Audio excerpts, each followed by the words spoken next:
يعني انتوا وصلتوا الستاندرد للحفلات في لبنان لمستوى تاني، وانا دايما متاكد ان السنه اللي جايه هتبقى حتى احلى من السنه دي اللي انا اوريدي شايفها حاجه فينومينال.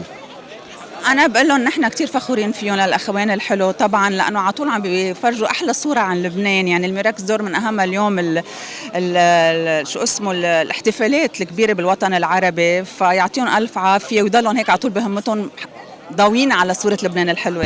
شيء سوا مع بعضكم، ناس كتير حبتكم صراحة، لأنه إن كان على التي في ورجعوا انتشروا على السوشيال ميديا، فشو في هلا هيك ترجعوا تفكروا؟ بنجهز، بنحضر، بنعمل بنسوي نفس ستايل، نفس الروح انه القصص اللي بتصير بين الكابل، بين رجل ومرته اللي بتعذب الراجل. صورنا اوريدي بايلوت، وهلا بدنا نشوف عم بفصح اكثر من الايه، وهلا ناطرين نشوف شو بده يصير. يعني هلا أنا بتابعتكم على السوشيال ميديا، كمان جزء من حياتكم العفوية مع أولادكم عم بيكون كمان على السوشيال ميديا، فخبرونا شو هيك أوقات الأشياء الحلوة واللي مش حلوة عم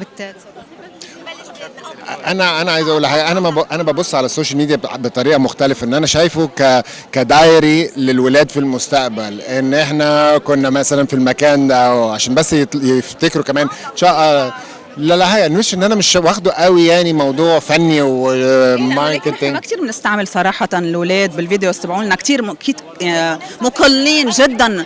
بالتمثيل ايمن كنا كثير هيك ناطرين انه انت فتت بتجارب جديده. ان شاء الله رمضان الجاي ان شاء الله رايح مصر، عندي دور مع ياسر جلال ان شاء الله.